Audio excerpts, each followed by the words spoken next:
If immigration is structurally necessary in aging societies, why then does it so often feel like it isn't working?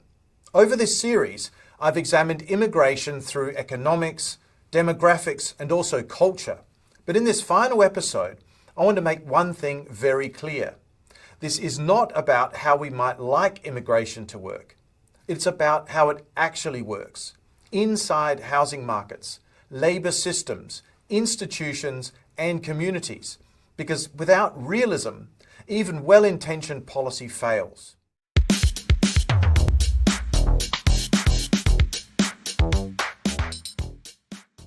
Over the past few episodes, I've tried to move the immigration debate away from slogans and towards reality.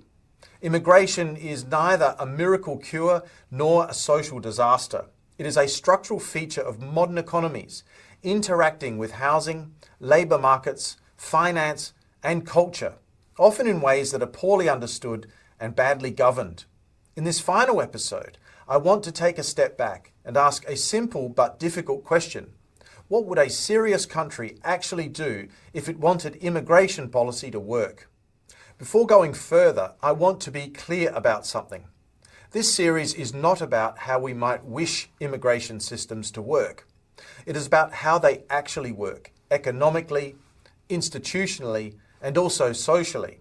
Realism actually matters here. Immigration operates within constraints: housing supply, labour demand, fiscal capacity, institutional strength, and also social trust. Ignoring those constraints doesn't make societies more humane. It makes outcomes worse and public debate more brittle. Understanding immigration as it is, rather than as an abstract moral project, is the only way to design policies that are both durable and also legitimate. Immigration can help address demographic decline, labour shortages, and fiscal pressure in ageing societies. Those effects are real, and pretending otherwise leads to denial rather than good public policy. But immigration cannot compensate for housing systems that treat shelter primarily as a financial asset.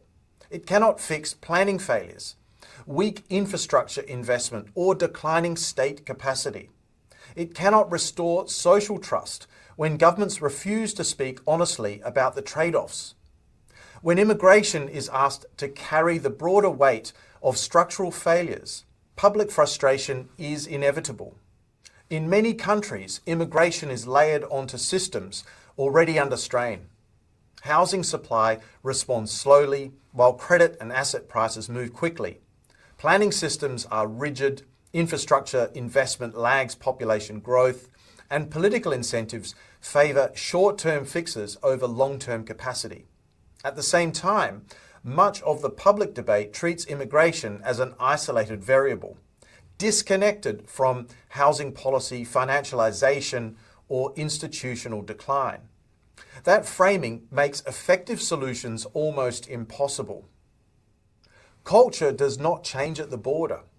It changes in everyday spaces, workplaces, schools, neighbourhoods, where people adapt, negotiate norms, and rebuild identity over time. In the previous episode, I discussed heterotopias, the in-between spaces where cultures evolve quietly, not through conflict, but through interaction and adaptation. But this process is neither automatic nor costless. Cultural adaptation depends on institutional capacity, clear expectations, and social boundaries that are both understood and also enforced. When those are weak, integration becomes harder, not easier. Culture evolves within structure.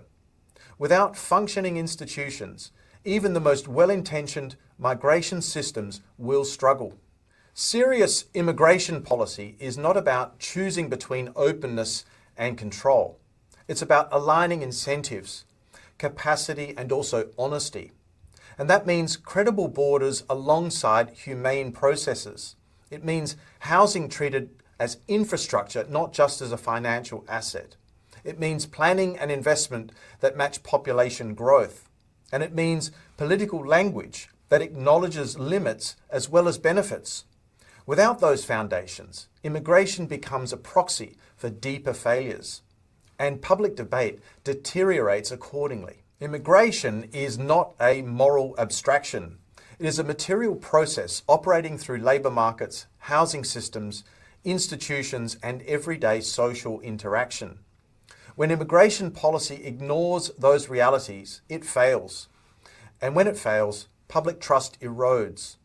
That erosion is not irrational. It is a response to systems that are out of alignment with lived experience. A serious approach to immigration starts with realism, acknowledging limits, trade-offs, and institutional capacity, and then designing policy that can actually endure. This is not idealism, it is responsibility. And so, as I bring this series to a close, I have a few questions to leave with you. If immigration is structurally necessary in aging societies, what institutions need to change for it to work sustainably? How much cultural adaptation can we reasonably expect without matching investment in housing, infrastructure, and public services? At what point does denying material constraints undermine social cohesion rather than protect it? And finally, what would it mean to design immigration policy not around slogans, but around how societies actually function? Let me know what you think about these questions in the comments below. Thanks for watching the series, and I look forward to seeing you back on the channel very soon. Bye for now.